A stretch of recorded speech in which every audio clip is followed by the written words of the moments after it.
बांग्लादेश मुर्दाबाद, वंदे मातरम, वंदे मातरम, भारत माता की जय।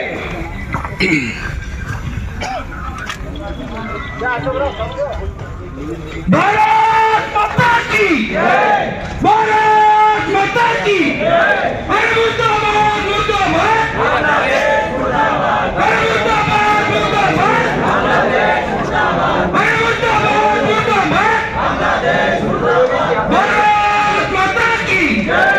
हरे हरे हरे हरे हरे जय श्री राम। भारत माता की जय, वंदे मातरम, वंदे मातरम, जय श्री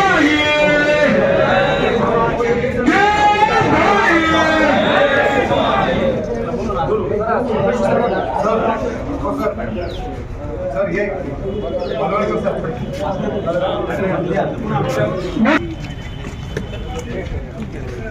गोळी टाकलं होतं पाणी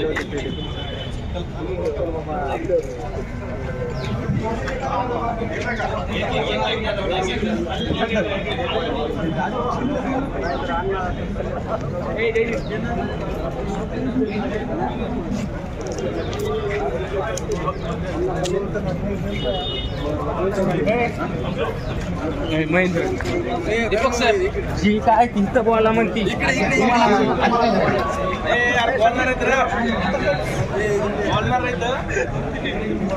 भारत माता की भारत माता की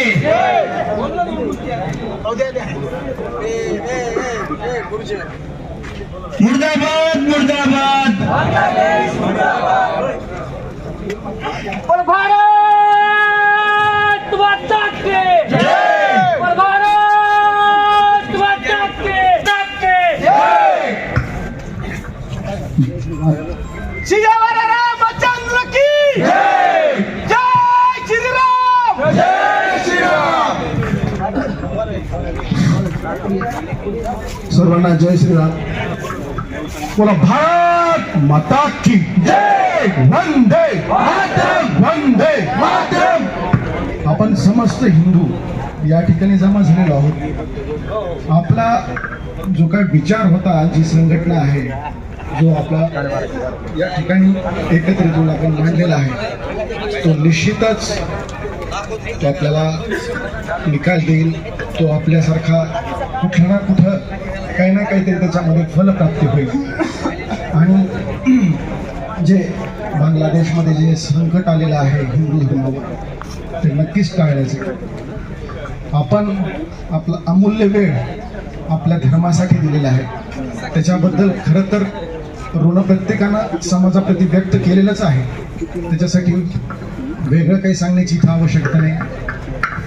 आपल्यापैकी कोणाला जर मत मांडायचं असेल तर आपल्याही भावना ह्याच आहेत की बांगलादेशमधला जो हिंदू आहे तो सुरक्षित राहिला पाहिजे, त्यांच्यावरचा जो अत्याचार होतोय तो थांबला पाहिजे, ही भावनाच सर्वांची आहे। आपण या ठिकाणी जमून निवेदन दिलेलं आहे, आपलं जे आंदोलन केलेलं आहे, जो निषेध व्यक्त केलेला आहे, तो आपला या ठिकाणी आज निवेदन दिल्यानंतर पूर्ण झालेला आहे। परंतु भविष्यात सुद्धा ज्या वेळेला आपल्याला संकट येईल त्या वेळेला अधिक संख्येनं आपल्याला एकत्रित यावं लागेल। यासाठी आपण इथून निर्धार करायचा आहे आणि प्रत्येकानं कमीत कमी 50 माणूस म्हणजे 50 व्यक्ती, हिंदू व्यक्ती संघटित करण्याचा प्रयत्न करायचा आहे, जेणेकरून पुढचं आंदोलन जर आपल्याला कुठं करायचं गरज पडलीच तर आपली संख्या ही जास्तीत जास्त दिसली पाहिजे आणि त्याचा इफेक्ट जास्त झाला पाहिजे। सर्वांचे परत एकदा धन्यवाद।